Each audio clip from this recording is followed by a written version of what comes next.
Livro do profeta Ezequiel, o capítulo de número 28. O versículo de número 11. Deus está aqui. E veio mais a minha palavra do Senhor dizendo: Filho do homem, levanta uma lamentação sobre o rei de Tiro, e diz assim: assim diz o Senhor Jeová: tu és o aferidor da medida, cheio de sabedoria e perfeito em formosura. Estavas no Éden, jardim de Deus. Toda pedra preciosa era a tua cobertura: a sardônia, o topázio, o diamante, a turquesa, o ônix, o jaspe, a safira, o carbúnculo, a esmeralda e o ouro. A obra dos teus tambores e dos teus pífaros estava em ti. No dia em que foste criado, foram preparados. Tu eras querubim ungido para proteger, e te estabeleci. No monte santo de Deus tu estavas. No meio das pedras alfogueadas tu andavas. Perfeito era nos teus caminhos desde o dia em que foste criado, até que se achou iniquidade em ti. Amém, igreja? Feche a Bíblia, coloque em algum lugar e pegue na mão da pessoa mais bonita do seu lado. Ficou difícil, hein? Aperte a mão da pessoa com carinho até ela falar aleluia. Pentecostal que não faz barulho está com defeito de fabricação, não é? Vamos orar, igreja. Pai, nós te exaltamos, nós te glorificamos. 32º aniversário dos Gideões Missionários da Última Hora. Penúltimo dia da festa, Pai. Grandes guerreiros falaram nesta tribuna. Cada um deles usado e ousado na unção que o Senhor os deu. Os que pude assistir, ó Deus, foram usados como canelas de fogo na tua casa. Que o Senhor estenda sobre eles a sua mão, sobre o pastor Paulo Marcelo, sobre o pastor Júnior Bola, sobre o pastor Youssef Akiva, que aqui pregou, sobre o pastor Anderson do Carmo, que aqui esteve ministrando, sobre o pastor Antônio Silva, sobre o pastor que aqui ministrou ao nosso coração e atingiu a nossa alma com as lágrimas, Senhor meu Deus, cujo nome agora me falta a memória. Lembrei, pastor Jander, que o seu Espírito venha sobre eles. O pastor Samuel Ferreira, que ontem nos levou até o céu. E aqueles que ainda irão pregar, ó Pai, aqueles que eu não sei o nome, que já pregaram pelo pavilhão, os que estão aqui comigo nesta noite, venha sobre nós nesta hora, Senhor, uma unção de unidade. Venha sobre nós, Senhor, quebrando dos céus para a terra uma unção de glória tão grande, mas tão grande, que as caravanas que forem retornar nesta noite, voltem debaixo do peso da sua glória. Antes de ministrar a sua palavra, cerca este ginásio com a sua presença. E num raio de 5 quilômetros, onde houver um demônio alojado, eu dou a esses demônios segundos para sumirem daqui, porque se não sumirem, serão queimados pelo poder da sua glória, que aqui será derramada. Rasgue o céu sobre Camboriú nesta noite. Manda anjos de fogo descerem aqui. Que estes anjos desçam trazendo brasas de fogo nas mãos. Comecem a esparramar estas brasas entre nós. E onde houver um crente cheio do Espírito Santo, pega ele, Jesus. Toma ela, Jesus. Mas pega agora. Agora. Agora, meu Senhor.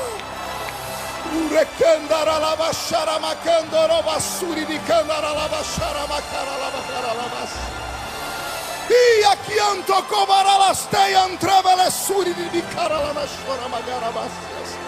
fala conosco, sem esquecer os milhões que estão nos acompanhando agora pela Rádio Paz no Vale e também pela internet, ó Pai.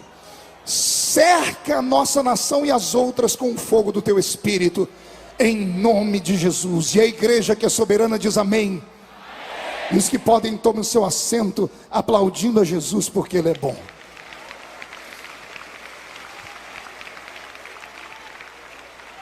Deus é fiel. Deus é fiel. Agradecer ao pastor Heron, que faz parte da diretoria dos Gideões, ao doutor Arongoso, pessoas que nos bastidores fazem acontecer este grande evento. Olhe para o irmão do seu lado e diga para ele: está com fome? Diga, nós vamos nos banquetear nessa noite aqui. Eu peço ao pastor Roberto que mude a música e peço a sua atenção. Eu falei com Deus esta semana e pedi para que Ele me desse inspiração para que a mensagem desta noite fosse um presente para as gerações póstumas. Acredito que os meus filhos, que hoje são crianças, 2 delas ainda, quando crescerem vão ouvir esta mensagem e vão ser edificadas. Se Jesus não voltar até lá, os meus netos também serão edificados. Acredito que até a 3ª e 4ª geração, antes do arrebatamento, ou se o arrebatamento não acontecer nesse período, vão se recordar do que nós vamos ouvir aqui nesta noite. Porque existem mensagens e mensagens. Esta vai ficar guardada para sempre no seu coração. Posso ouvir um grito de glória a Deus? O livro do profeta Ezequiel, ou o profeta do coração endurecido, ou o profeta do rio do avivamento, o livro do profeta que trouxe a nós a revelação de tantas coisas gloriosas que haviam dentro do céu, e os seus olhos captaram mesmo estando aprisionado dentro de um grande cativeiro, teve uma das revelações mais fantásticas que os homens poderiam conhecer. Ele enxergou com os olhos humanos aquilo que aconteceu na eternidade passada. É Ele quem revela para nós as características e o desenho de uma das criaturas mais fantásticas e mais formidáveis, pastor Ilião, que o Senhor Deus já criara em todo o seu universo. Ele conta para nós aqui, usando a figura do rei de Tiro, pastor Anderson, pastor Vanderlei Carceriano. Ele usa a figura de um rei de Tiro para mostrar para nós aquilo que havia na eternidade. E ele então dá um desenho sobre a queda do grande anjo, que nós hoje não tememos, mas também não queremos ficar perto dele. Temos como adversário, que é Satanás. Falar sobre essa história é pisar sobre o caminho da história. E eu preciso que a sua mente esteja aberta, para que você não fique nesse momento conjugando verbos ou equalizando equações teológicas. Apenas absorva. Quando você for para casa e adquirir este DVD, você vai ouvir ele pausadamente. Aqui no capítulo em que eu li, o profeta Ezequiel fala para nós sobre a criação deste poderoso ser, deste anjo de Deus. Muitos crentes têm a imaginação e a ideia de que todos os anjos foram criados de uma só vez. Mas ao olhar a Bíblia Sagrada, logo no capítulo 2 do livro do Gênesis, vamos ver que foi no 7º dia, no final de toda a criação, que o próprio Deus falou para todos nós, que naquele dia Ele terminara todo o seu exército celeste. Estudando a história dos anjos, eu descobri que nem todos os anjos foram criados de uma só vez, e que cada um deles foi criado em um tempo, e cada um deles para uma ordem, e dentro desta ordem a sua função ministerial. Entender isso é algo glorioso, porque um dia nós vamos conviver com eles, ainda mais se o arrebatamento for hoje à noite. E se for hoje à noite, daqui só 2 subir, o primeiro sou eu, quem é o segundo e vem aí? Então nós precisamos conhecer um pouco da natureza desses seres. Para tentar entender sobre este processo de criação de Deus acerca destas figuras, tenho que reportar você ao livro do Gênesis no capítulo 1. Logo no capítulo 1 do Gênesis, no verso 1 e 2, está ali a enigmática sentença de Deus sobre a criação da terra, dos céus, ou seja, do seu grande universo. No princípio criou Deus os céus e a terra. A palavra céus ali naquele original, ela é chamada de Shamaim no hebraico. E a palavra Shamaim não fala céu que podemos enxergar, mas sim o poderoso e complexo universo criado por Deus. No princípio criou Deus o universo e colocou dentro dele este planeta que nós chamamos de terra, mas que deveria ser chamado na verdade de planeta água, porque existe mais água nesse planeta do que terra. E quando nós entendemos sobre esse processo de criação e olhamos de cima para baixo, ou seja, dos céus para cá, porque na sequência a terra foi a última a ser criada pelo meu Deus. A princípio Deus criou mundos, mundos invisíveis, mundo que os nossos olhos naturais não podem enxergar e as nossas mãos não podem tocar. Todavia, o nosso coração, acreditando, pode sentir, porque este mundo que Deus criou a princípio tem a sua essência, ou seja, espírito. E espírito é aquilo que é invisível. Está escrito na palavra: Deus criou as coisas visíveis e as coisas invisíveis. Lá na eternidade, quando o Senhor Deus assentado no trono estava, e só havia Ele, não havia mais nada. Deus completava o tudo. Não há como explicar onde Deus estava, se ele estava num canto, na direita ou na esquerda, ou se em algum ambiente, porque não havia nada a não ser ele. Era ele, e só ele, e tudo dele para ele. E a sua bondade, pastor Josias Aristides, foi tão grande, que ele resolveu abrir-se e criar tudo aquilo que hoje os olhos humanos podem ver, e também aquilo que os olhos humanos não podem ver. Diz a Bíblia que no princípio ele criou os céus, e a palavra céus não está aqui no plural à toa.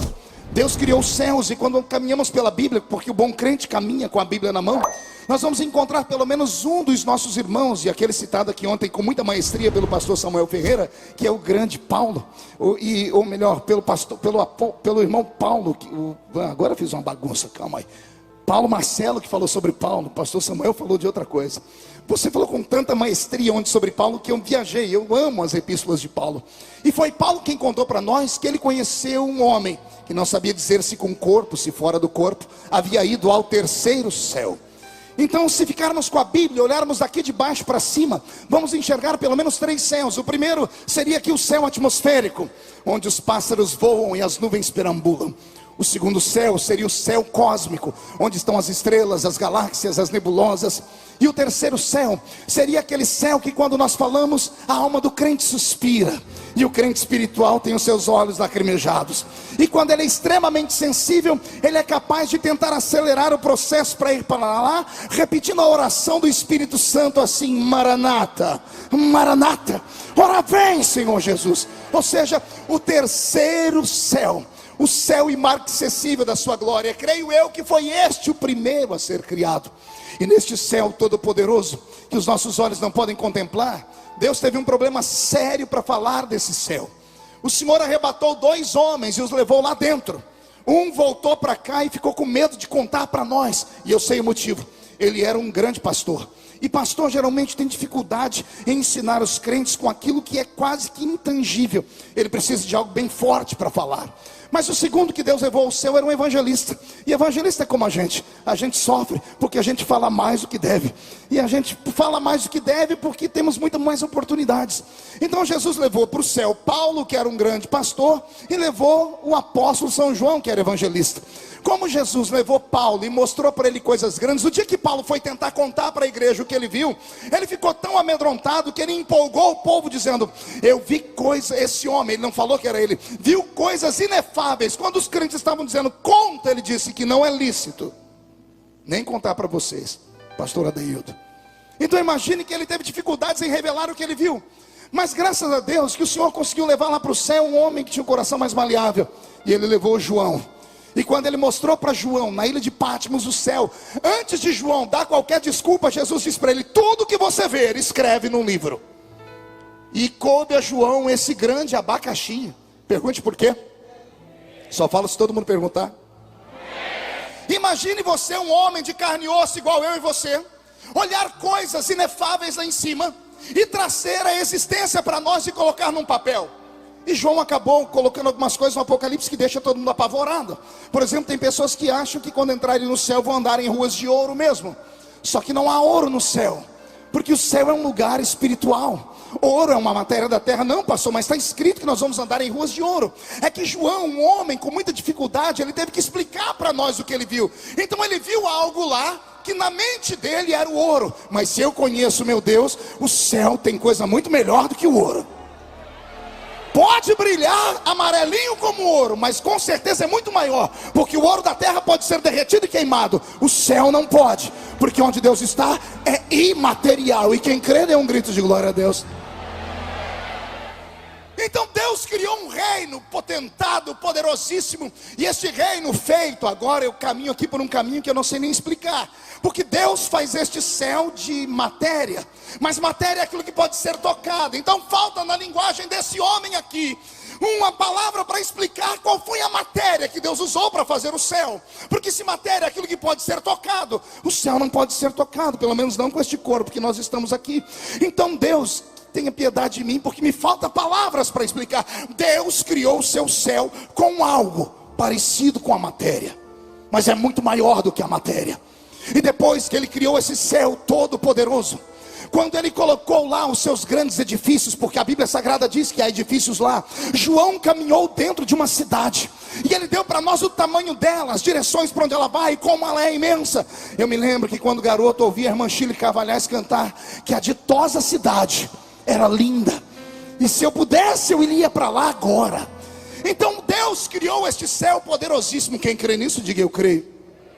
Agora que este céu está criado, a mente de Deus criou, o seu poder criativo trouxe do nada a existência desta linda cidade, deste grande paraíso celeste. Deus olhou para ele e viu que tudo que ele fez era perfeito, mas faltava dentro daquele lugar algo que a matéria também não pode ser dita, porque tem dificuldade de encontrar na linguagem do homem o que. Deus olhou aquilo tudo e percebeu que tudo era tão perfeito, mas estava ele só assentado no trono. É claro que dentro da sua divindade, Pai, Filho e Espírito Santo.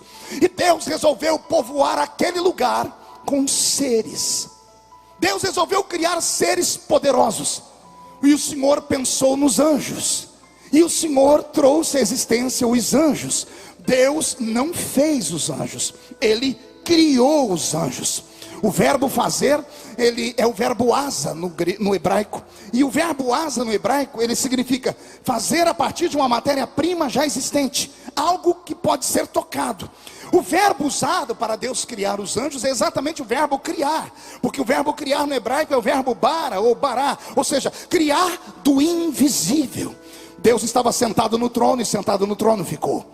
Quando ele pensou nos anjos, ele trouxe os anjos à existência. Pergunte de que forma? Não pela palavra. Deus não disse haja anjos.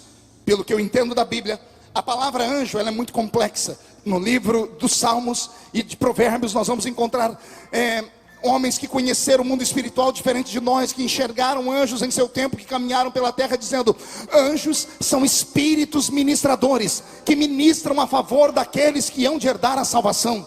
A palavra espírito vem do grego ruach, e ruach é sopro ou hálito. Então quando Deus faz os anjos, Deus faz espíritos ministradores. Assentado no trono estava, assentado ficou. A mente dele criou, e Deus trouxe eles à existência pelo sopro da sua boca. E ao soprar, Deus criou estes seres poderosos. Por isso não podem ser destruídos, por isso não podem morrer, por isso não podem desaparecer, porque são seres feitos da própria essência divina, são seres feitos do próprio Espírito de Deus. Quando Deus os sopra, de dentro do Senhor saem essas criaturas poderosas, e o Senhor vai os fazendo, cada um a seu tempo. Deus cria anjos. A minha Bíblia Sagrada é tão rica que ela começa a dizer que esses anjos são feitos em categorias. Nós vamos encontrar os querubins, nós vamos encontrar os serafins, e nós vamos encontrar na nossa Bíblia o nome de apenas um arcanjo. Não há dois nem três. Ah, pastor, e Gabriel? A Bíblia diz que Gabriel é feito da mesma essência, do mesmo poder, mas a Bíblia não ousa chamar ele de arcanjo. Diz que ele é um príncipe como Miguel, mas a Bíblia só fala de um arcanjo. Então eu fico com aquilo que a Bíblia diz. O meu pensamento dessa história que eu estou aqui dizendo para vocês, ele vai longe, porque, como eu disse a princípio, eles não foram criados todos juntos, cada um foi criado em um seu tempo. E esse último que eu citei, esse grande arcanjo, foi o último a ser criado com uma leva de anjos especiais. E por quê, pastor? Por que é que Deus criaria um anjo com espada na mão, se na eternidade passada não tinha inimigos? Por que é que Deus criaria um exército para guardar o céu de quem? Contra quem? A princípio Deus cria os anjos do céu somente para adorar o seu nome. A princípio Deus coloca esses querubins, que são anjos da guarda, mas não são anjos que guardam com espada, notoriamente falando. São anjos que protegem, ou anjos que cercam o trono de Deus.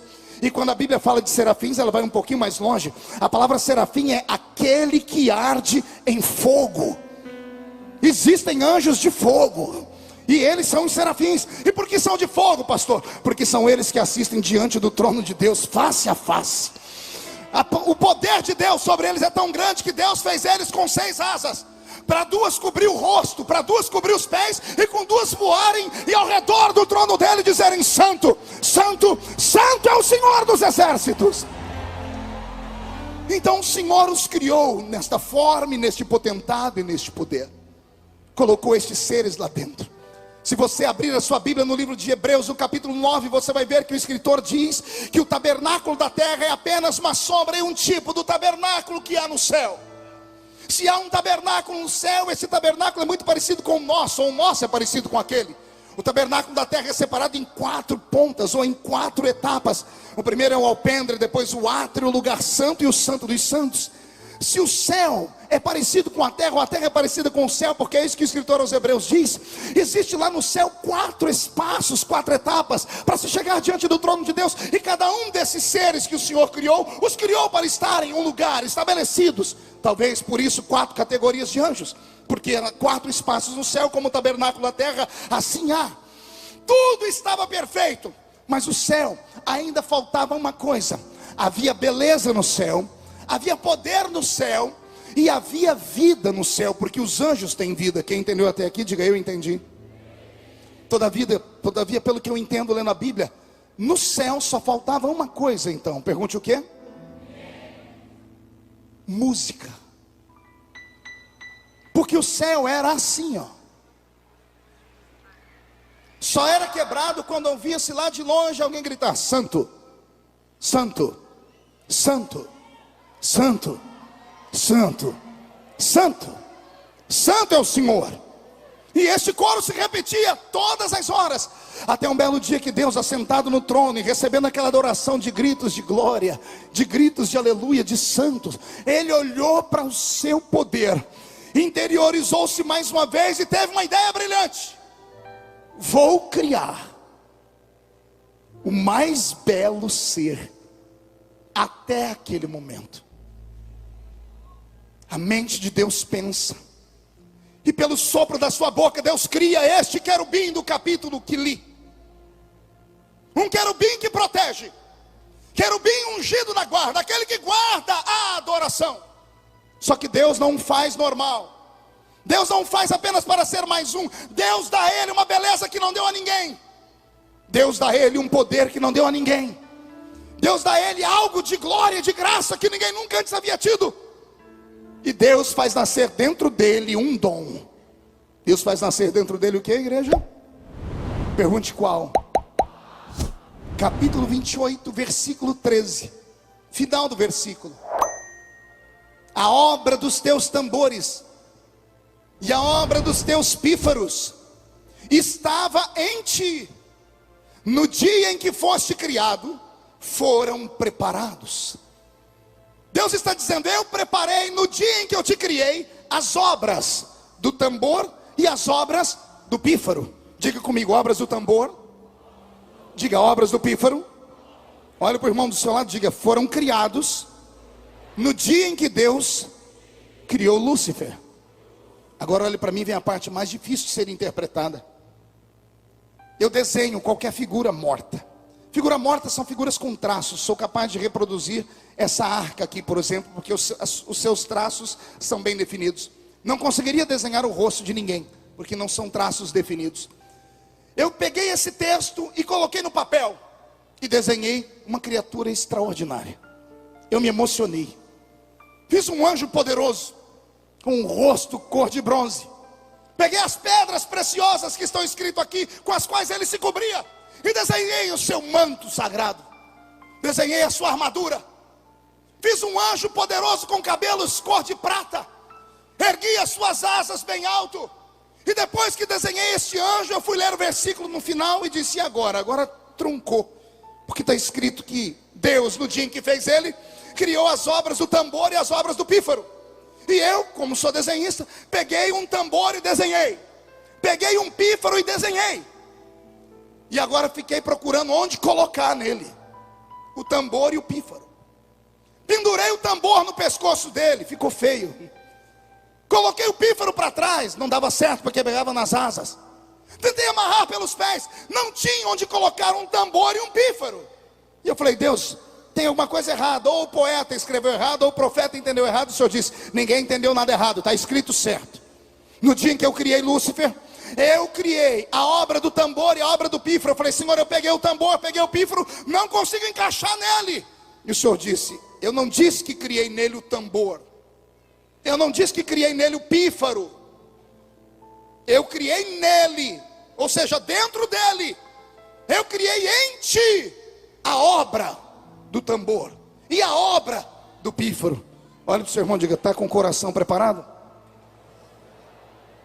No dia em que Deus fez Lúcifer, depois de conduzir aquele anjo ao poderio de glória e dar a ele beleza extraordinária e força, Deus colocou dentro dele a obra do tambor e a obra do pífaro. O que é a obra o que é a obra do tambor? O que é a obra do pífaro, pastor? O pastor Roberto vai nos ajudar. Pastor Roberto, qual é a obra de um tambor?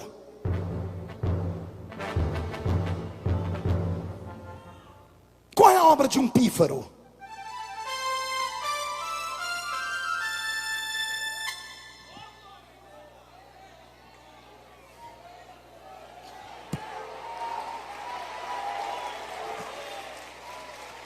Escute, no dia em que Deus criou esse anjo, Deus não pendurou um tambor nele, nem um pífaro na boca dele. Deus colocou dentro dele a obra do tambor.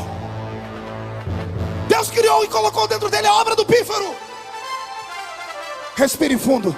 No dia em que Deus criou Lúcifer, Deus colocou dentro dele o maior dom que encanta o mundo. Esse dom é capaz de encantar seres inteligentes e até seres que não têm inteligência. Na Holanda, por exemplo, descobriram um método para fazer as vacas darem mais leite. Colocam algumas sinfonias de Bach, de Beethoven, e quando as vacas escutam aquela música perfeita, o seu organismo trabalha diferente e elas dão mais leite. Em algumas indústrias do estado de São Paulo aplicaram isso, colocaram música dentro das fábricas, e dependendo da música, as pessoas produzem mais e trabalham mais. Os gideões e missionários da última hora, depois de 20 anos, entenderam que a música funciona tanto, que toda vez que um pregador vai pregar, coloca-se um fundo musical aqui. Quando não tem um fundo musical, parece que arrancam de nós uma perna ou um braço. Quando Deus fez Lúcifer, Deus fez dentro dele a música. A música nasceu com ele. Olhe para o seu irmão e diga: já ouvi isso. Não, mais alto, diga: já ouvi isso. Diga: mas de outra forma. Me disseram que Lúcifer era o maestro do coral. Quem já ouviu essa expressão, maestro do coral? Mão direita para cima, agarre o ombro do seu irmão com carinho e respeito. Chacoalhe ele até ele ficar irritado. Diga: Deus te trouxe hoje aqui só para dar um sacudidela na sua alma aqui.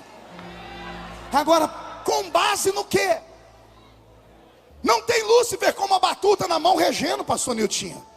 Então de onde os nossos velhos pais tiraram a ideia de que ele era o maestro de um coral? Se querubim é anjo de guarda, e a gente entende que querubim sustenta o trono de Deus aqui. Lúcifer é um querubim diferente. Pastor Everaldo, Deus deu a ele algo que não deu a nenhum outro ser naquele tempo. E é esse anjo que agora vai encantar os outros anjos. Pergunte como. Só fala se todo mundo perguntar. Se eu entendo do que eu estou falando, Lúcifer era um ser musical. Ele não falava, ele cantava.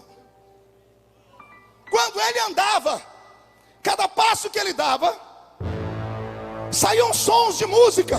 Quando ele abria as asas, por onde ele passava, os anjos paravam e olhavam e diziam: grande é este ser, grande é este ser.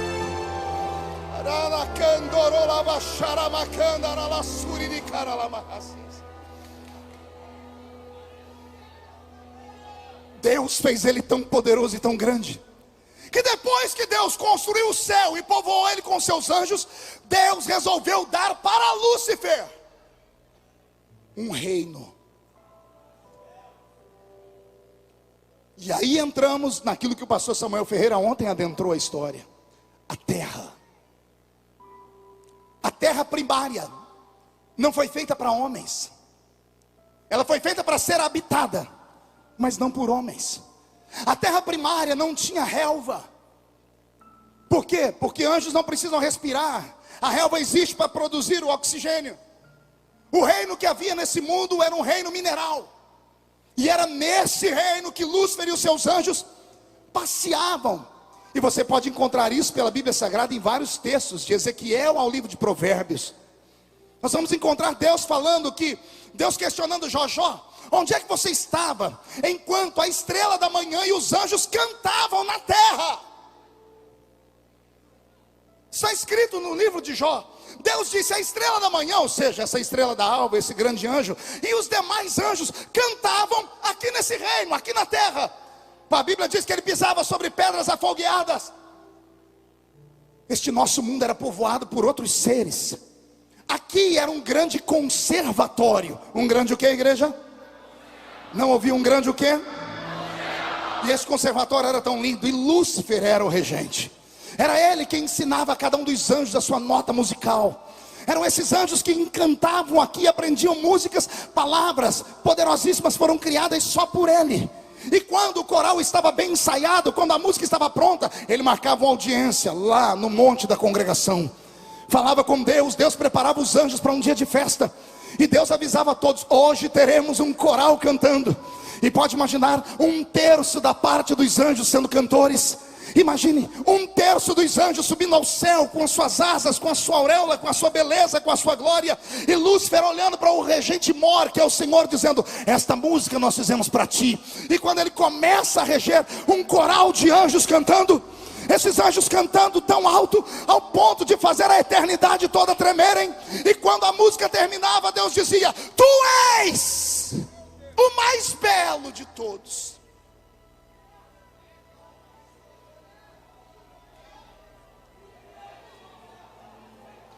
Tu és o maior de todos. O próprio Deus se encantava com aquele talento que ele havia criado e plantado dentro de Lúcifer. Quando ele descia aqui para a terra, ia falar com seus súditos, e os seus súditos conversavam com ele. Alguém plantou uma sementinha ruim no coração dele, dizendo assim: olha, você é quase igual a ele, hein? Isso cresceu. Quando você abre a Bíblia no livro de Isaías capítulo 14, você vai ver como foi que a queda dele foi promovida, como foi que ele arquitetou o projeto. A Bíblia diz assim: e tu dizias no seu coração: eu subirei ao céu. Subirei aonde? Não ouvi, subirei aonde? Pergunta para o seu irmão: ele estava aonde se ele vai subir? Ele estava aqui. Subirei ao céu, acima das estrelas de Deus. Exaltarei o meu trono. E ele é um pouquinho mais petulante, porque ele aperta um pouquinho e diz: e serei semelhante ao Altíssimo. O problema não é subir ao céu, o problema é querer ser igual a Deus. Quando ele disse: eu serei igual a Deus, ele achou que Deus não estava ouvindo. Mas Deus está em todos os lugares ao mesmo tempo. Deus é onipotente, onipresente, onisciente. Deus encontrou a maldade no coração dele. E quando ele disse: eu subirei ao céu acima das estrelas, acima do trono de Deus, exaltarei o meu trono e serei semelhante ao Altíssimo. No dia em que ele disse: serei igual a Deus, lá no céu Deus se ajeitou, olhou para baixo e liberou uma palavra só. Esta palavra em hebraico, e a palavra que Deus usa é forte. Do céu Deus grita assim: Miguel! Pastor, o senhor é louco? O senhor falou que Miguel não tinha sido criado ainda. É agora. A palavra Miguel significa no hebraico: quem é igual a Deus? Não, você não entendeu? Eu vou desenhar. A palavra Miguel é uma pergunta: quem é igual a Deus? Aqui embaixo Lúcifer falou: eu serei igual a Deus. No céu Deus grita: quem é igual a Deus?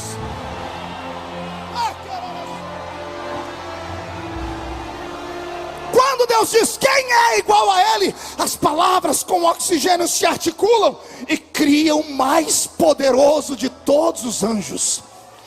E ele sai de dentro da eternidade com uma espada de fogo nas mãos, gigante, poderoso.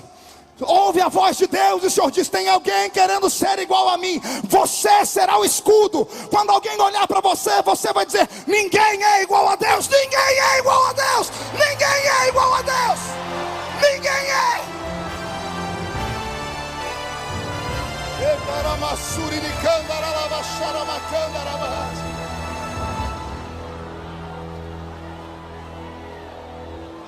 O arcanjo é o último a ser criado. Ele é criado exatamente para isso, porque agora há um motim no céu, há uma rebelião no céu. E Deus a princípio não criou anjos para guerrearem, porque não havia nem um princípio de rebelião. Deus não tinha inimigos. Mas agora nasceu o primeiro. E se nasce o primeiro inimigo, Deus faz nascer o primeiro defensor. Houve batalha no céu. Apocalipse capítulo 12. A cauda do dragão, quando caiu, arrastou 1/3 das estrelas que lá estavam. A batalha foi terrível, não se sabe quanto tempo levou. Não foi do dia para a noite, nem em fração de segundos. A eternidade não pode ser contada, porque o tempo sequer existia. Nessa grande batalha que houve, nessa grande e terrível batalha, os céus foram feridos, o coração de Deus foi machucado.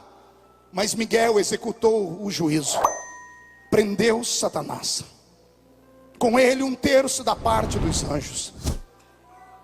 E agora que eles estão aprisionados, Deus encontra uma dificuldade só. Pergunte qual? Só haviam 2 reinos, céus e terra. Não há inferno. O inferno não havia sido criado. O inferno é um acidente de percurso. Como os anjos não podem ser destruídos porque são eternos, estão aprisionados e Deus tem que mandá-los para algum lugar. É nesse momento que esta terra sofre uma eclosão ou uma explosão. Jesus em Lucas olhou para o céu e disse: eu via Satanás caindo do céu em forma de um relâmpago. A queda deste anjo, com 1/3 da parte dos anjos, bateu na terra e quebrou a sua crosta por inteira. E o que havia do fundo da terra veio brotando em forma de águas. E todos os anjos foram aprisionados, os anjos caídos foram aprisionados nas águas. Pastor, o senhor é louco? Não. Ezequiel capítulo 27, olha o que está escrito no versículo 27. As tuas fazendas, as tuas feiras, o teu negócio, os teus marinheiros, os teus pilotos, os que consertavam as tuas tendas, os que faziam seus negócios, e todos os teus soldados que estão em ti, juntamente com toda a congregação que está no meio de ti, cairão no meio dos ares, no dia da tua queda. No versículo 24, no tempo em que foste quebrantada nos mares, nas profundezas das águas, caíram os teus negócios e toda a congregação no meio de ti. A terra foi destruída e esses seres foram aprisionados nas águas. Agora que eles estão aprisionados nas águas e as águas insuflam a terra, Deus tem que prendê-los lá. E a Bíblia diz no versículo 2: a terra era sem forma e o Espírito de Deus, a palavra pairava significa movia-se, como um carcereiro que cuidava.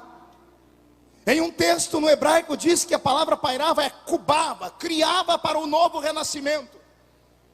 O Senhor aprisiona esses seres nas águas, porque Ele tem que construir o inferno para eles. Só que o inferno ainda não está criado, porque não havia ainda trevas.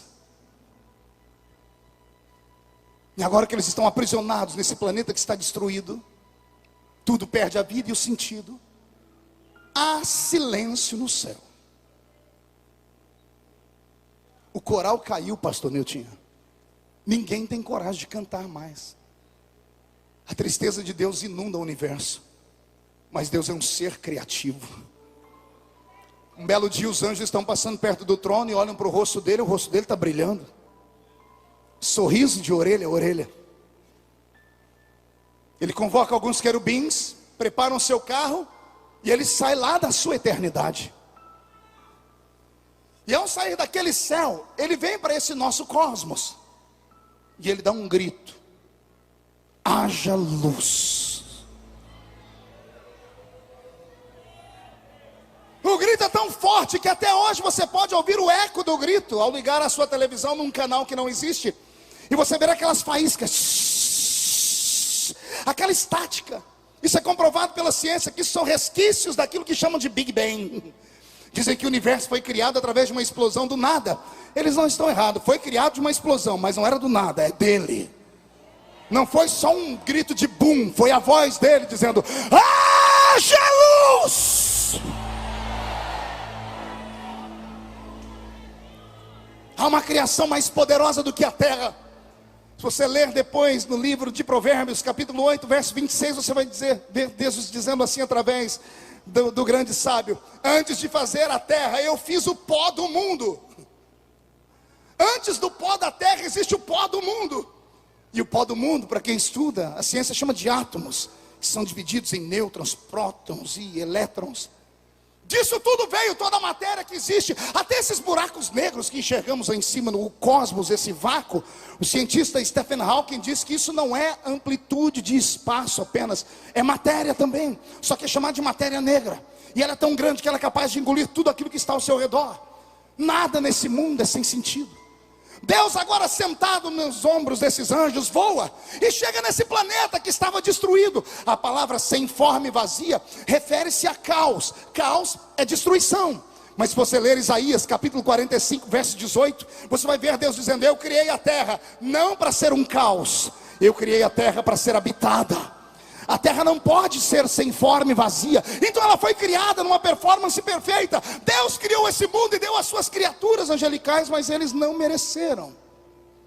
E agora que Deus está sentado nas asas do seu querubim, ele chega nesse planeta onde o Espírito de Deus paira sobre as águas, e Deus feliz começa a recriar. Haja separação entre luz e trevas, haja separação entre águas e terras, haja separação, haja criação disso, daquilo, e Deus vai enfeitando, Deus vai transformando esse reino, que era um reino mineral, era um reino o quê? Não ouvi? Diga, era de pedras preciosas. Agora Deus vai fazer brotar nesta terra relva. Quando o próprio anjo caído com os seus observou a criação de Deus criar relva, deu um nó na mente dele. Por que Deus está criando esse tipo de vida? Porque as plantas têm vida. As plantas respiram e inspiram. Durante o dia, elas liberam para nós oxigênio. Durante a noite, elas liberam o gás carbônico. Deus cria seres que têm vida, e o diabo começa a perguntar: por que está criando isso? Daqui a pouco Deus cria os animais irracionais. E aí é lindo contar, porque quando Deus vai criar tanto as relvas quanto os animais, Deus sentado no trono está, sentado permanece. Ele olha para a terra e diz assim: é você que vai criar. Se vira, porque você tem poder de criação. É a terra que faz brotar as plantas. Por isso existe uma infinidade de cores e tamanhos. É a terra que vai fazer brotar os animais irracionais. Por isso existem desde pequenas partículas infinitamente mínimas, como as amebas, até os grandes dinossauros que foram criados em um outro tempo. E se algum crente aqui dentro não acreditar que criou-se Deus essa terra, dinossauros, pode deixar de acreditar na Bíblia. Pastor, mas existiu em que tempo? No tempo em que Deus criou os animais, os répteis. E como é que eles terminaram, pastor? Sei lá, a ciência tem um monte de pensamento, eu tenho os meus. Nos últimos 50 anos, quantos animais entraram em extinção no planeta Terra? Se hoje, com toda a tecnologia no mundo, os animais são extintos, imagina naquele tempo. Pastor, mas a Terra foi criada em 6 dias. Mas não são 6 dias como nós contamos hoje. Os dias em que nós contamos são dias de 24 horas. E para haver dias de 24 horas tem que ter primeiro o dia e depois a noite. Quem é que rege o dia? O sol. Quem é que rege a noite? Quem rege o dia? Quem rege a noite? Acotovela o sermão e diga: tem um problema. Porque o sol e a lua só aparecem no 4º dia. Se o sol e a lua aparecem só no 4º dia, os dias não eram contados como hoje. Ah, pastor, então quer dizer que eu posso acreditar na ciência, por exemplo, do homem de Pequim, que encontraram os resquícios dele com 2 milhões de anos? É claro que não, Bocó. Porque homem só tem um. A Bíblia diz que o primeiro criado foi Adão. Homem, imagem e semelhança de Deus, é só um. De Adão para cá, de 6 mil anos para cá, qualquer osso encontrado no passado são animais. Animais que não conhecemos, símios. Sabe Deus o que? Quando falo do homem de Neandertal, que andava encurvado, não é homem. É uma espécie de macaco, sei lá o que, mas não é homem. Porque homem, segundo a Bíblia, é imagem e semelhança do Criador que fez os céus e a terra. Houveram períodos que nós não podemos falar. A ciência diz que o nosso universo tem 15 bilhões de anos. E datam isso com o fósforo 14, carbono 14. E se o carbono 14 pode dar datas, nós não podemos ir contra a ciência. A Terra que agora existe, ela tem 4 bilhões e meio de idade. Ou seja, há um período em que nós não conhecemos. Dos 10 bilhões até o 11º bilhão de ano, não se sabe o que aconteceu. Esse universo foi criado, os gases foram formados, a essência e a glória de Deus, tudo criou. Mas agora que Deus está recriando essa terra e colocando nela vida, colocando nela animais, depois que tudo estava terminado, viu Deus que era bom. Deus passeia pela terra. Deus olha para o céu. Ele vê os animais que estão aqui, são irracionais. Ele vê os animais que rastejam, os que nadam, os que voam. Ele diz, todos são irracionais. Ele olha para o céu e vê que os anjos não são irracionais, porque anjo é espírito, e espírito vem do próprio Deus, tem inteligência. E Deus olha para o céu, lá seres eternos, aqui seres de terra, que acabam aqui mesmo. Lá, seres que eternos são, têm sabedoria. Os que aqui na terra estão, não têm sabedoria, agem por instinto. E Deus, passeando pela terra, Ele tem uma ideia brilhante. Essa ideia que vai mudar o mundo. Pergunte qual? Para mim foi uma espécie de sonho. Pergunte qual? Ah, uma visão. Pergunte qual? Foi algo muito lindo. Pergunte qual? Deus teve uma ideia. Ele enfiou a mão no céu e pegou a essência dos anjos. E enfiou a mão na terra e pegou a essência dos animais. Numa mão ele tem espírito e eternidade e sabedoria. Na outra mão ele tem terra e aquilo que termina aqui, porque começa aqui. E Deus resolve juntar o eterno com o passageiro.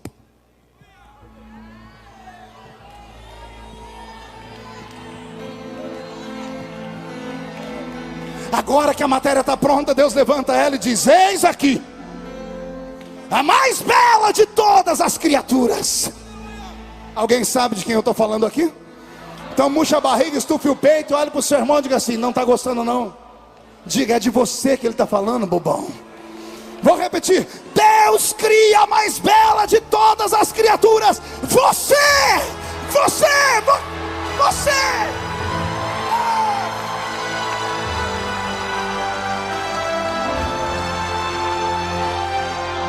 Agora eu tenho as minhas conjecturas.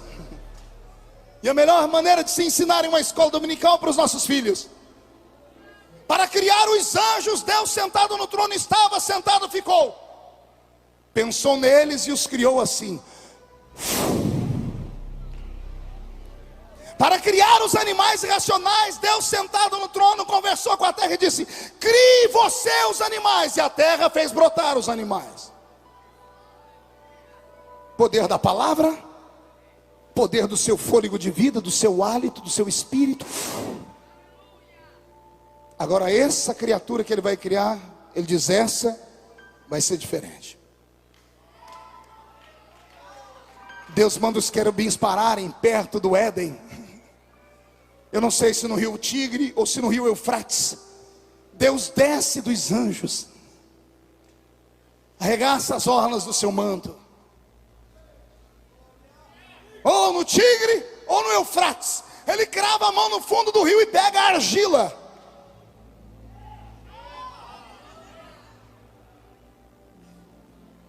E o Criador agora olha para a argila e diz, eu preciso de um modelo para fazer o homem. Eu imagino Deus dizendo assim, eu quero uma passarela aí do céu, todos os anjos passem, por favor. E num desfile angelical. Lá passa um querubim, um serafim, um arcanjo, um anjo. E graças a Deus, Deus não nos fez como eles. Quer perguntar o motivo? Imagina você apertado do jeito que está aí, o irmão na sua frente com 6 asas.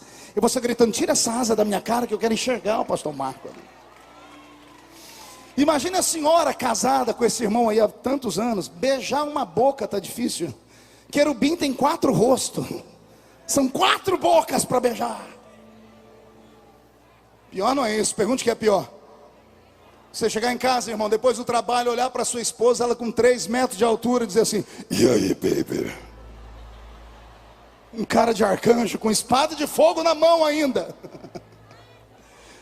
Não tem, lá em cima não tem nada que ele queria para ser parecido conosco. Aí Deus olha para a terra e fala, eu quero uma passarela na terra. E passa os animais.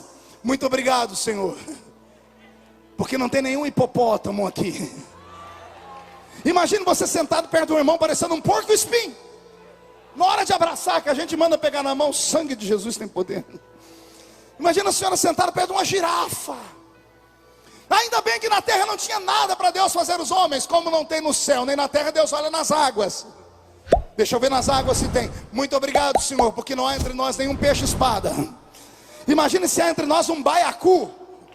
Quando fica bravo, ija, e só Jesus, pastor Adeildo. Ainda bem que não tem entre nós nenhuma orca, uma baleia assassina.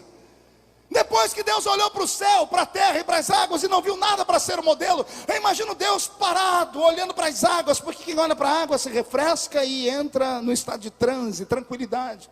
As águas que ele havia mexido para tirar a terra, param de mexer, e água parada vira... Tem gente que sabe. A água quando para vira o quê? Não ouvi? Espelho. Ele olha para as águas.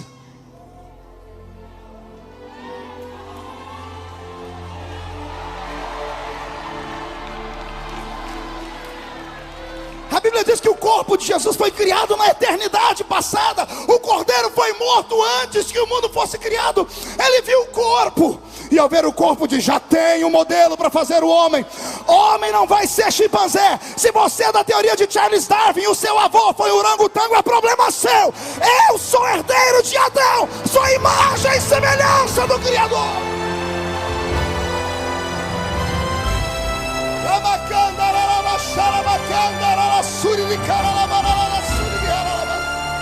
Quem é a imagem de Deus aqui, por favor?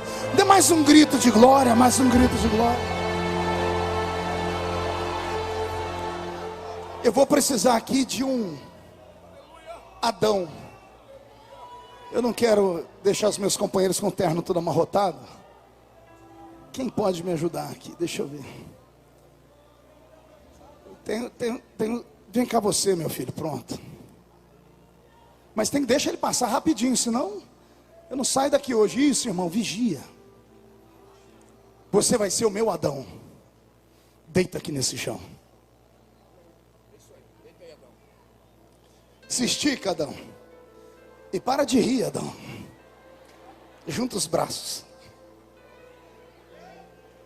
Pode me chamar de maluco. Pode me chamar de romântico. Mas eu creio no que eu estou pregando. Deus pegou o pó da terra e fez o homem. Criou seus pés, suas pernas, seu corpo. Colocou dentro dele tudo aquilo que nós chamamos de órgãos internos. O homem é feito de terra. Todos os metais e todos os elementos químicos da natureza estão dentro do homem. Todos, sem exceção nenhuma. O homem é terra. Agora o homem está feito. Ele está o quê? Façamos o homem. Verbo fazer. Fazer de uma matéria-prima que existe, terra. Agora que o homem está feito, Deus vai criar o homem. Verbo criar, verbo bara. Verbo bara, criar do invisível. O homem que está feito vai ser criado. Deus vai na narina dele. A mesma essência dos anjos.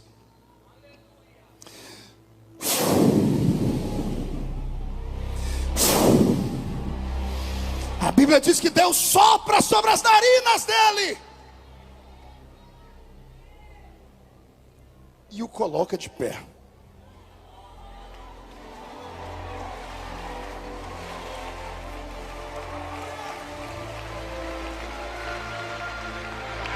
O homem está feito e está criado.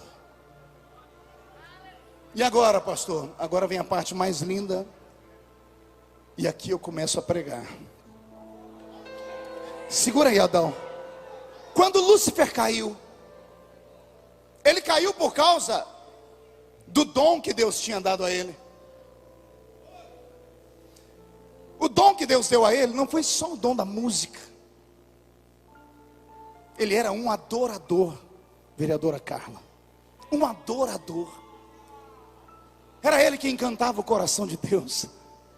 Ele quem deixava Deus de sorriso de orelha a orelha. Era ele que deixava Deus se sentindo importante. Quando ele caiu, o céu perdeu esse adorador. Antes de cair, Deus cravou a mão dentro dele e arrancou dele esse poder. Por isso ele tombou. Todo ser humano que nasce para uma coisa e ele perde a essência daquela coisa para ser, ele perde a vontade de viver. Toda pessoa aposentada, parece que antes da hora, ela fica sem ocupação, daqui a pouco ela tende a entrar em depressão e a morrer. Dois velhinhos ficam juntos, enquanto um está do lado do outro, ele fica vivo. Quando um morre, dias depois vai o outro embora. A essência para a qual a pessoa vive, quando deixa de existir, se perde. Ele foi criado para adorar. Lúcifer não foi criado para outra coisa, foi criado para adorar. Mas Deus arrancou dele o poder da adoração, porque ele devia adorar a Deus e ele recebeu a adoração para si. Agora que Deus tirou de Lúcifer, Deus vai dar para outro. Ele criou Adão. Agora ele diz: tudo que era de Lúcifer agora é seu. Essa terra era dele, agora é sua. Esse reino era dele, agora é seu. E o que era dele, eu dou para você também. Me adora. Me adora. Me adora!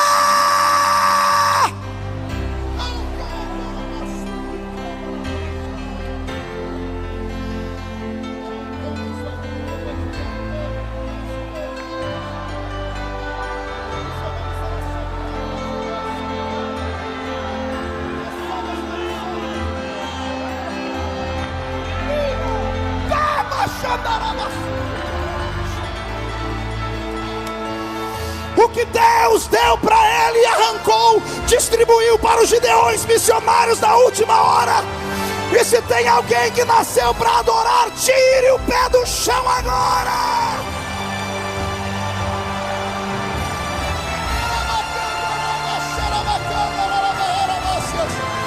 Tome seu assento por um minutinho só e ouça-me. Igreja de Cristo, noiva do Cordeiro, imaculados e santos de Deus, nós não nascemos para outra coisa a não ser adorar o nome dele. Adorar a Deus não é privilégio de quem tem voz linda, como tem a irmã Elaine e a sua irmã Suelen. Adorar a Deus não é privilégio de pessoas que têm uma mente sábia para compor hinos, como o irmão Anderson. Não. Adorar a Deus é um privilégio de toda criatura. Deus é um ser que precisa tanto ser adorado, que um dia, discutindo com Jó, ele disse: Jó, quem é que escuta o canto do urubu quando ele está com fome? Porventura não sou eu que escuto o urubu falar comigo? No livro de Joel você vai ver que até o balido das vacas e das ovelhas subiu ao céu em forma de um clamor de misericórdia. Toda vez que sai da sua garganta um som, se este som for para Deus, ele vai encontrar Deus onde ele estiver. Não, você não entendeu, vou repetir. Toda vez que um crente se predispõe a adorar a Deus, pode estar aqui no Congresso dos Gideões agora, como pode estar trancado dentro de um banheiro, ajoelhado, transformando o vaso sanitário no altar, angustiado até a sua alma, correndo das pessoas e sendo perseguido. Se ele abrir a boca ali dentro e dizer: tu és, tu és, tu és, Deus lá do alto do céu responderá. Eu venho nesta noite fazer uma reclamação. Estamos trocando o nosso barulho pentecostal por substitutos que não chegam à altura. Estamos trocando a essência carismática dos dons do Espírito, como profecias, línguas estranhas, interpretação de línguas, por meia dúzia de palmas batidas e algumas danças. Estamos deixando de adorar a Deus como deveríamos adorar, e entramos na igreja como se estivéssemos indo a um teatro. Andamos com um cardápio na mão para saber quem é que vai pregar e a hora que vai pregar, e dependendo quem for, nós entramos dentro da igreja. Vivemos um período tão estranho na terra, que o crente põe a pé na porta da igreja e deixa o carro ligado. Dependendo de quem está lá no púlpito, ele já entra dentro do carro e vai para casa. E quando alguém pergunta: por que você foi embora? Ele disse: eu não vim aqui para comer qualquer coisa. Como se ele pudesse ir numa igreja parecendo um cinema. A igreja não é cinema. É no cinema que você escolhe o filme que você quer ver, com direito a pipoca e guaraná. Eu não venho à igreja para ver o que eu quero. Eu venho para recarregar a minha bateria. Eu venho para adorar a Ele.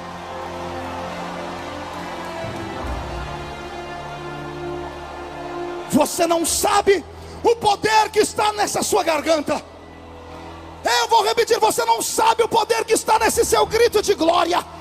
Se você entendesse o que acontece quando um crente grita, você estava virando cambalhota nesse lugar. Isso não é mensagem para crente intelectual, isso é mensagem para canela de fogo. Cadê os crentes pentecostais nesse lugar que entendem o que eu estou falando?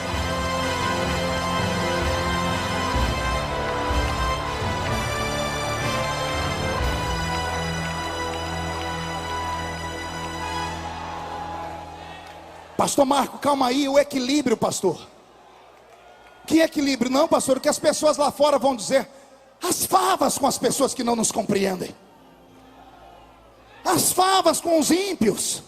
Oremos para a sua salvação, mas as favas com o que eles pensam de nós. Não, eu não posso fazer porque eu trouxe hoje um doutor aqui para assistir o culto, pastor. Se eu gritar do jeito que eu grito, já era. Somada essa sua maquiagem que a senhora usou 40 minutos na frente do espelho, já que se pintou tanto, usa pelo menos uma maquiagem que dure 24 horas.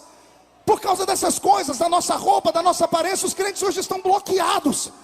Ficam aí se preocupando com o que vão dizer, com o que vão pensar, e esquecemos de dar a Deus o que é de Deus. Amigo, eu não sei você, mas eu ainda acredito que um grito de um crente muda o rumo da história.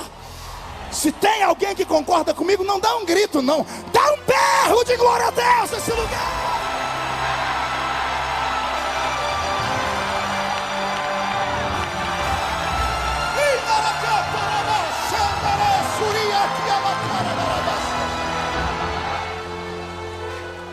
Por que é que você acha que o diabo te odeia tanto?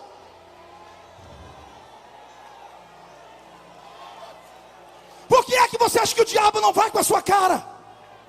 O que você acha dos seus levantes, Adeildo? Eu posso falar que eu sou a segunda geração. Ninguém gritava igual você. Ninguém falava como você. E não fala ainda, porque você é único. Satanás te odeia por isso. Posso te dar um conselho? Grita, berra, faz o helicóptero, entra no manto, usa óleo. Quem te deu foi Deus, não foi homem. Eu estou aqui para mostrar para você como exemplo. Já passei por tudo e muito mais. Permaneci de pé. Sabe por quê? Coragem. Coragem. Coragem. Coragem. Aguenta. Quem viver verá, para ver onde você vai chegar ainda. Deus te trouxe aqui hoje para você desentulhar tudo que está tapando a sua fonte. Lúcifer não pode adorar, mas você pode. Lúcifer não pode mais dar glória a Deus, mas vocês podem. Lúcifer não pode mais cantar na congregação, mas você pode. Você pode. Você pode. Você pode.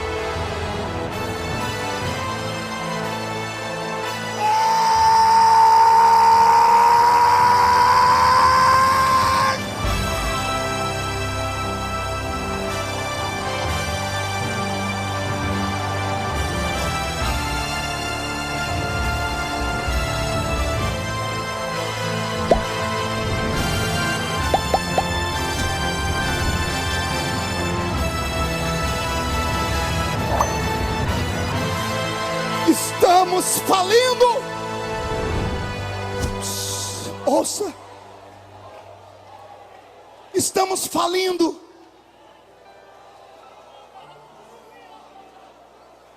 Vanderlei, estamos falindo. Nossos pregadores hoje buscam inspiração em psicologia, não é errado. Se puder estudar, estude muito. Nossos pregadores se inspiram em outros ouvindo apenas mensagens para fazer coisas bonitas. É importante falar bonito. A igreja é a noiva, precisa ouvir do bom e do melhor. Mas existem coisas eternas. Existem coisas que homens não dão.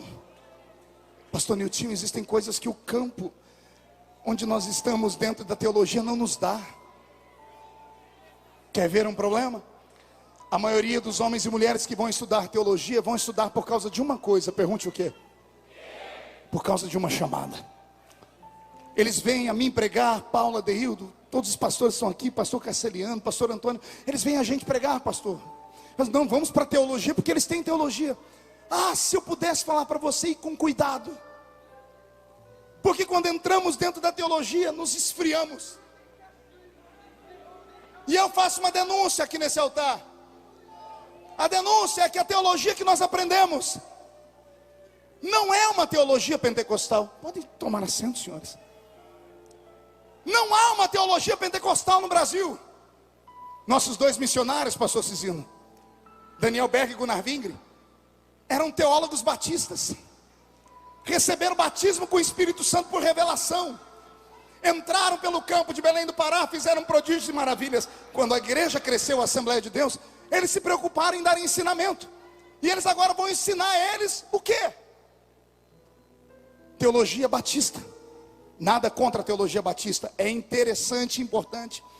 Mas uma teologia não carismática, não crida em dons. E tudo que eles ensinavam sobre dons era o que eles haviam experimentado lá na Rua Azusa. E esse foi o problema. É por isso que nós vamos em algumas igrejas, todas são Assembleia de Deus, mas chega numa tem fogo, chega na outra não tem. Chega numa o povo só chora, chega na outra pode tudo, na outra não pode nada. E eu estou falando da minha igreja. Por que isso? Porque não há uma teologia concisa. E talvez seja essa hoje a maior brecha que temos na história do Brasil. Na história do mundo, o cristianismo está tão dividido por falta de uma teologia coesa, que o mundo muçulmano nos afronta. A Europa toda está sendo islamizada. Por quê? Porque os muçulmanos não mudam. O que eles eram há 2, 3 mil anos atrás são até hoje. São radicais. Você viu alguém brincar com eles? Já viu alguém fazer piadinha com um muçulmano? Por que não? Porque eles reagem. Eles não viraram nem para a esquerda nem para a direita. Olhe nós. Cada um é de um jeito, cada história é de um jeito. Fomos perdendo a essência. Alguém pode dizer, pastor, a nuvem está mudando de rumo. Não tem nuvem mudando de rumo a porcaria nenhuma. O que está acontecendo é que nós nos esquecemos dos nossos primórdios. Esquecemos de onde viemos. A nossa geração tem internet, a nossa geração é estudada, a nossa geração tem casa e 3 pratos de comida para comer durante o dia. A nossa geração tem uma cama perfumada para dormir. A geração passada não tinha. A geração passada só ia em 3 lugares: igreja, trabalho e a sua casa. Igreja, trabalho e a sua casa. Quando iam para a igreja, passavam mais tempo na igreja do que em casa, porque ali aprendiam coisas sobrenaturais, aprendiam coisas extraordinárias. Que saudade lá do salãozinho da Rua 1, onde eu fui criado, ouvindo os meus profetas, os meus presbíteros. Ver o velho Ovídio Ramos pregar, de 1,80 m de altura, com a mão parecendo uma raquete de tênis. Não sabia falar nada, ia falar, vamos ler aqui no livro de Êxodo. E o dia que Deus me tomou no culto dele, ele falou, hoje Jesus me falou que vai levantar alguém aqui. E ele falou, e Deus me deu o texto da Bíblia, no livro do profeta Albuquerque. Não tem Albuquerque? E alguém diz, meu vídeo, não tem esse livro na Bíblia não. Diz, vai ler a Bíblia, rapaz. Tem Albuquerque sim. O Albuquerque falou assim, ó, aviva a sua obra. No meio dos anos, a notifica. Nós não tínhamos ouro e prata, mas tínhamos o levanta e anda. Não tínhamos instrumentos bonitos, não tinha ninguém que era poliglota, não tínhamos carros importados, mas a gente tinha um coração de um adorador. Oh meu Deus. E não eram hinos tão poderosos como esse de hoje. Era o foi na cruz onde um dia eu vi. Era a face adorada do meu mestre. Deus não está falando conosco de saudosismo. Deus está falando sobre princípios inegociáveis. E você negociou seus princípios, e o Espírito Santo se afastou de ti. Graças a Deus terminou aquela novela do Félix. Eu recebi ligações, pastores, dizendo, graças a Deus acabou. Eu falei, por quê? Porque agora os crentes vão vir para o culto de novo. Porque os cultos não atraem mais as pessoas. As igrejas têm que enfeitar, têm que colorir, têm que colocar jogo de luz, gelo seco, tem que colocar um cardápio, tem que dizer, essa semana vem tal, na outra vem tal, na outra vem tal. Os crentes não querem mais ir para a igreja. A televisão é mais atrativa. Os crentes não sabem o que vem fazer na igreja. Eles não têm noção do que estão fazendo na igreja. Você não veio aqui ver um artista, você não veio aqui para ver quem é que está com a roupa da moda. Ao entrar dentro de uma igreja, você vai recarregar as suas baterias.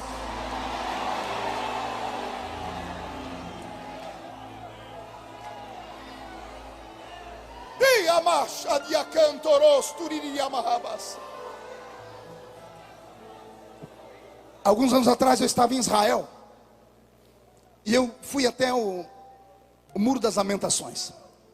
Levei comigo um amigo, Cid Moreira. Alguém lembra do Cid Moreira aqui da Rede Globo? Mr. M. O Cid é crente. Aí nós fomos lá no Muro da Lamentação, pastor Everaldo, e para achar um espaçozinho naquele muro é um Deus nos acuda. É gente do mundo inteiro. E eu consegui, pastor Cid. Na hora que eu fiquei de frente com o muro, eu me emocionei. Levantei a mão para adorar. E já vi um assembleiano orando. Um pastor assembleiano orando. Parece que ele engoliu um dicionário. Soberano eterno, grandioso e marxessível, Rei dos reis, inerrável, inerrante, Pai da eternidade, príncipe da paz, tu és. E ele vai. Quando eu estava atravessando o átrio, eu quebrou o encanto. Eu estava com as duas mãos assim, eu tomei uma pancada nessa mão, que eu me retraí na hora e parei de adorar na hora. Eu olhei e falei, que isso? Ardeu a minha mão. Aqui do lado tinha um judeu ortodoxo, aqueles que usam aquela roupa escura, com o cabelinho amarrado aqui. Ele orava assim, ó. E ele deu um murro na minha mão, e a minha mão formigou na hora. Eu falei, que isso? Cheguei para cá e levantei, comecei a orar de novo. Essa mão tomou outra pancada. Nesse eu ia gritar, mas não deu. O homem era muito grande. Foi a cabeça dele que bateu na minha mão, porque o daqui orava assim, ó.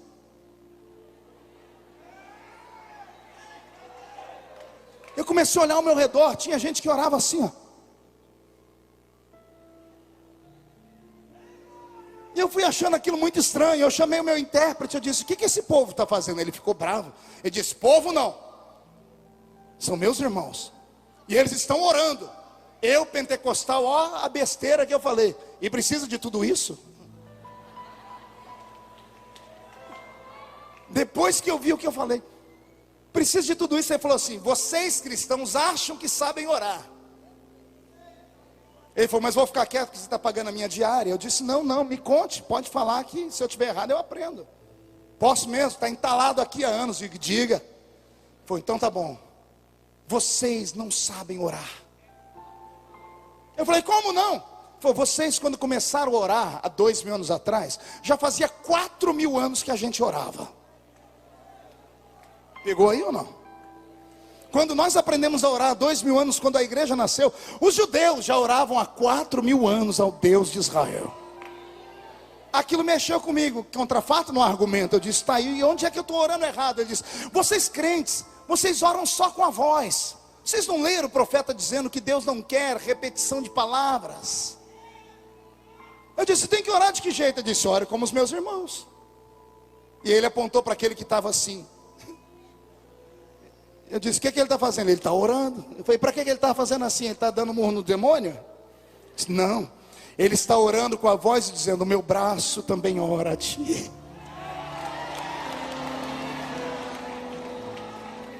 Aquele assim está dizendo, eu oro a ti, mas o meu quadril também ora, o meu corpo ora, os meus pés oram. Ele diz para mim, a oração não é só uma frase de efeito.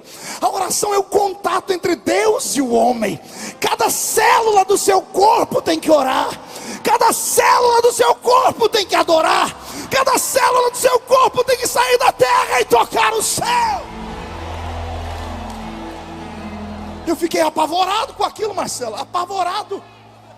Quando eu saí dali, eu olhei para o Cid Moreira. A ficha caiu, pastor Cino. Eu estava uns 50 metros longe do muro. Eu dei um grito que o Cid quase perdeu o rumo de casa. Eu falei, glória a Deus. Ele, o que é isso, pastor? Eu disse, Cid, agora eu entendi. Ele disse, você entendeu o quê? Eu entendi porque quando eu era menino nos congressos, o pregador começava a pregar. Quando eu vi, eu estava com as duas mãos em pé, chorando sozinho. Aí eu ficava com vergonha e sentava. Teve dia que eu olhei, eu comecei a pular. Quando eu vi, eu estava lá no altar caído. E quando eu voltava morrendo de vergonha, dizendo, como é que eu vim parar aqui? Naquele dia eu aprendi que dentro de mim, dentro de você, habita o Espírito Santo. Deixa eu te falar dele. Pense num ser todo poderoso, mas extremamente carinhoso e apaixonado. Quando você atravessou aquele portão e entrou neste ginásio, ele estava lá na porta te esperando, com as mãos assim, ó, ansioso. Quando você passou, ele disse: é hoje. Se ela deixar, é hoje. Se ele deixar e desejar, é hoje. O Espírito Santo, ele está entre nós. É Ele que nos ajuda a glorificar. É Ele que nos ajuda a adorar. É Ele que está fazendo os seus olhos marejarem lágrimas. É Ele que está fazendo as suas pernas tremerem, esse frio na boca do estômago. Não tenha medo. Não tenha medo, Gideonita. Não se importe com quem está à sua esquerda ou à sua direita. Quem fala de você não paga as suas contas. Pastor, renova-te. Renova-te. Você nasceu para adorar.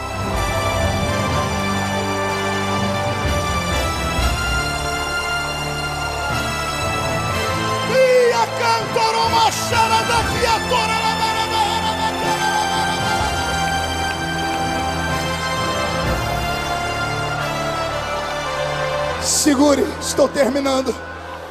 Querem tirar esses gritos de nós.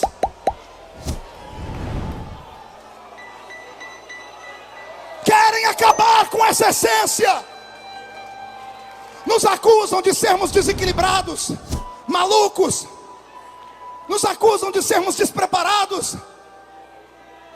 Alguns têm a coragem de gravar DVDs sobre isso. Outros iriam até para programas de TV e falar para nós: cuidado com isso aí, fica pulando muito para pegar na asa do anjo. Querido, se você não entende o que eu sinto, fica no teu lugar.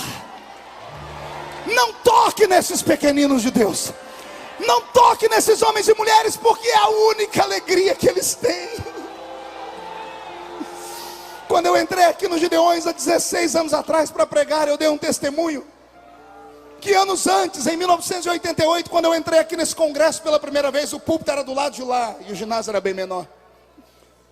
Eu não tinha dinheiro para comprar água. A gente vinha 4 da manhã para encontrar um lugarzinho com a cadeirinha de sentarmos aqui, ficarmos até o dia virar.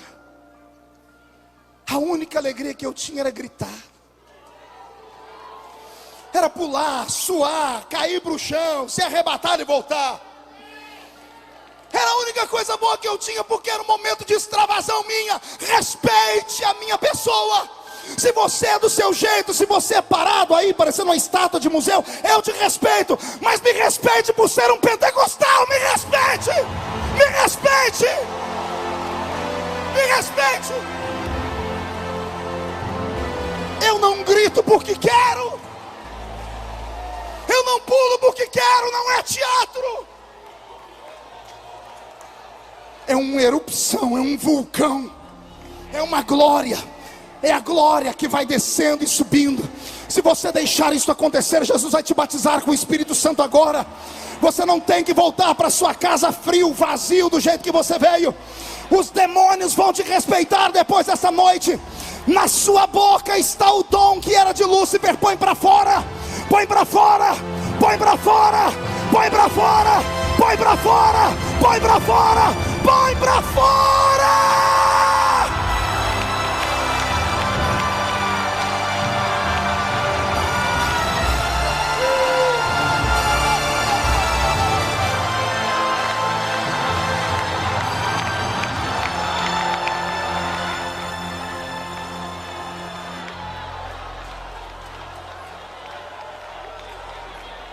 Olhe para mim. Aprenda isso. Isso é científico. Todo som que sai da sua boca, ele busca o alvo para o qual ele foi instaurado. Eu estou aqui no púlpito e digo: pastor Cisino. Ele me olhou na hora. Por quê?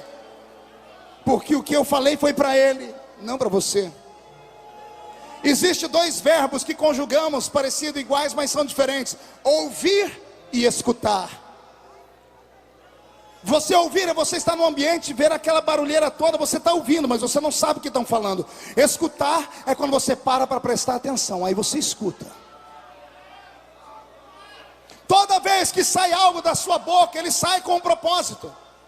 quer seja cantigas, quer seja poemas, quer seja palavra, pregação, o que sai da sua boca, ele tem um propósito. Lembra quando a senhora ia lá no show do Zezé de Camargo e Luciano, quando não era crente?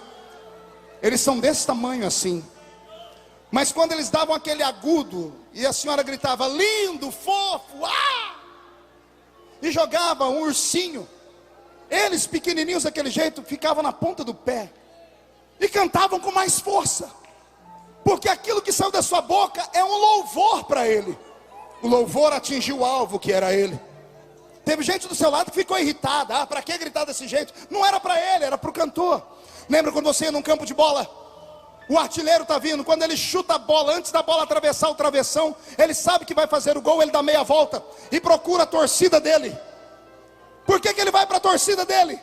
Porque ele sabe que lá ele vai ser aplaudido e ovacionado. Quando a bola bate na rede, o povo grita gol, o grito sobe e desce no coração do artilheiro. O artilheiro que fez um gol, ele quer fazer 10. Quem entendeu, diga eu entendi. Pergunta para o seu irmão, entendeu direito? Vamos fazer a prova agora. Se todo som que sai da nossa boca busca o alvo, e quando um crente diz glória a Deus,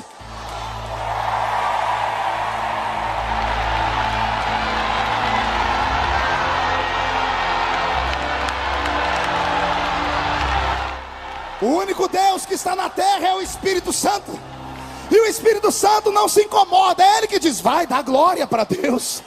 Quando você diz glória a Deus, o seu grito sai do ginásio, atravessa o teto, atravessa o espaço atmosférico, atravessa o espaço cósmico e entra no céu onde Deus está. Adora!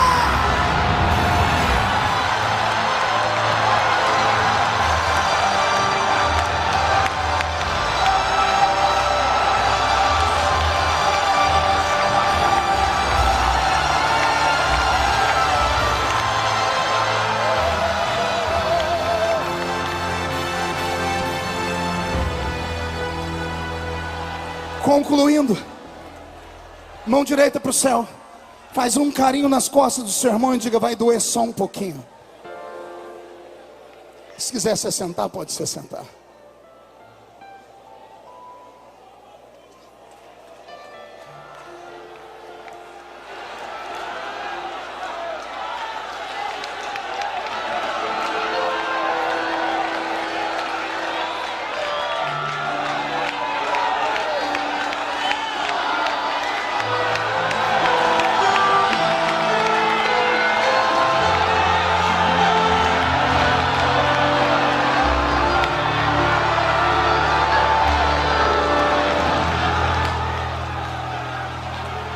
Uma palavra para os adoradores. Aquela plataforma talvez seja a plataforma mais sofrida do congresso. Vocês vêm para ouvir e estão satisfeitos quando entram e encontram lugar. Mas os que vêm para cantar, vêm na expectativa. Querem uma chance, nem que seja uma só. E quando a chance não vem, eles vão tristes para casa, pastor. Mas Deus te trouxe nessa noite para conversar com você. Não deixe Lúcifer plantar no seu coração uma mágoa, porque ele morre de inveja de você. Não, você não entendeu, eu vou falar de novo. Lúcifer tem inveja de você. Quando você pega o seu CDzinho, bota nas caixinhas e vai para qualquer lugar cantar. Quando você canta no banheiro, ele já não te suporta. Imagina quando ele vê que você entra numa igrejinha para cantar, para 5, 10 ou 10 mil. E quando você abre a boca e o seu timbre alcança aquela nota alta. E se for dos reteté, né, aquele, né, Dedé? Se for do reteté da tropa de elite, começa a marchar. O diabo fica apavorado. Nessa minha vida eu já vi diabo amarrar engravatadinho, botar crente rico no banco. Já vi o diabo botar gente para ser humilhada, poliglota, que falava em 5 idiomas. Já vi o diabo botar para correr gente com guarda-costa. Mas eu nunca vi o diabo aguentar um canela de fogo. Nunca. Nunca. Nunca. Nunca. Cuidem do dom que Deus deu para vocês. Se não é aqui, vai ser em outro lugar. cuide. Agora ouça-me, Roberto, mude a música. Será que só eu percebo que nos últimos anos sofremos uma mudança radical nos nossos louvores?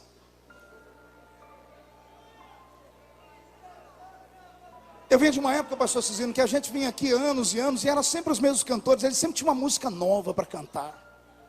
Encantava a gente. Tinha gente que tinha coleção. Está acontecendo isso com os pregadores também. Hoje a pessoa vem, canta uma música e acontece. Essa música faz ela subir às alturas. Começa a lotar estádios, começa a cobrar cachês altíssimos. E de repente a pessoa que todo mundo queria ouvir, do dia para a noite ninguém mais lembra que ela existe.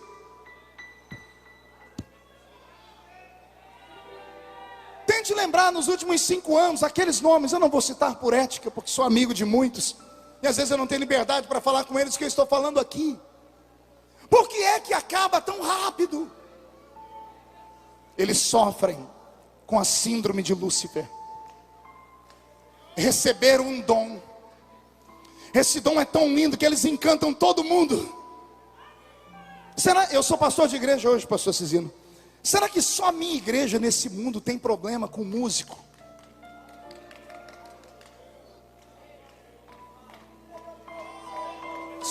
Toda a igreja sofre com o fator músico. Não, eu não estou machucando você não, me escute pelo amor de Deus com a alma. É que o dom que você tem é tão lindo e tão grande que o culto não começa sem a sua guitarrinha.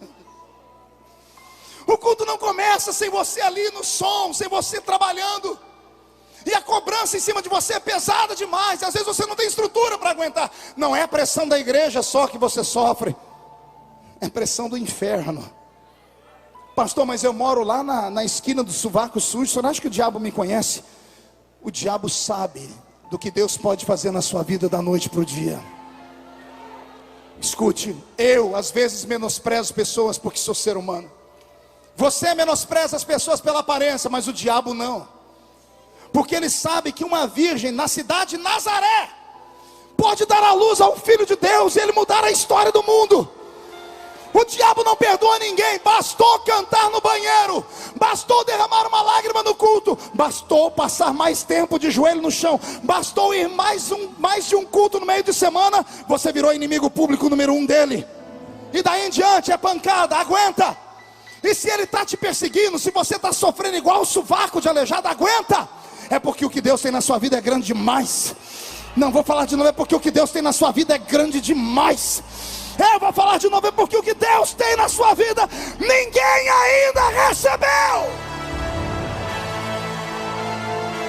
E o que eu faço, pastor? Murcha a barriga, estufa o peito e dá a volta por cima. Não há espaço para covardes. Há espaço para fracos, para covarde não há lugar. E aprenda comigo, se é que eu posso te ensinar alguma coisa. Deus não procura homens que sabem bater, mas Deus ama o homem que aguenta apanhar. Não entendeu? Vou falar de novo. Eu não sei bater. Pastor Abílio Santana, que pregou esses dias lá no ginásio, falou lá esses dias, falou, olha, Marco Feliciano e eu somos diferentes. Se eu for para Brasília, disse ele, lá vocês vão ver o que é um deputado. Ele falou para mim, meu irmão Marco Feliciano é um cordeiro. O povo bate nele no avião e ele fica quieto. Se for eu arrebento tudo. É temperamento. Eu aguento apanhar. O lombo aqui foi forjado. Desde criança na barriga da minha mãe. Sobrevivi a aborto. Estou vivo hoje porque eu sou perseverante. Não, você não entendeu. Deus não te trouxe aqui só para me ver hoje. A unção que está sobre a minha vida vai descer sobre você, vai pegar sobre você. O que Deus me deu, Deus vai dar para vocês também. Aguentar de cabeça baixa, ir até o chão e daqui a pouco se levantar das cinzas e deixar o inimigo maluco. Vou te contar meu segredo, pergunte qual é. O meu inimigo me bate tanto, mais tanto, mais tanto, que chega uma hora que ele não aguenta mais bater. Ele bate, bate, bate, bate, bate. Ele é mais forte do que eu bate. O braço dele cansa. E eu continuo olhando para ele, todo arrebentado, mas estou olhando para ele dizendo: aqui não.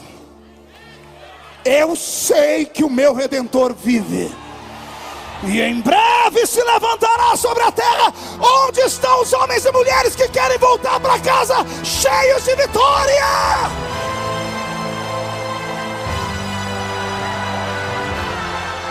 Então aprenda a adorar. Todos de pé, por gentileza. Pega na mão do irmão que está do seu lado.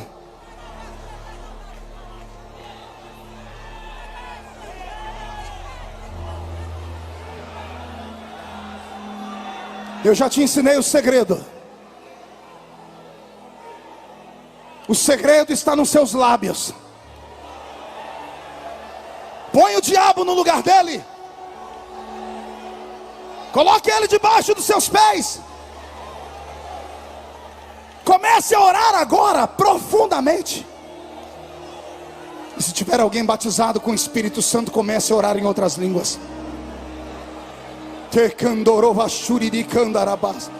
Eu estou aqui diante de um grande coral. E esse coral um dia vai cantar no céu, pastor Marcelo.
nasceu junto com essa. O verdadeiro adorador, pastor Roberto, nasceu para quebrar todas as barreiras. Chacoalhe as duas mãos. Eu profetizo sobre a palma das suas mãos uma unção de renovo. Onde as suas mãos tocarem nesta noite, o meu Jesus vai curar e batizar com o Espírito Santo. Será um sinal sobre a sua vida e o seu ministério. Você crê nisso? Encontre alguém do seu lado e coloque essas mãos sobre ele agora.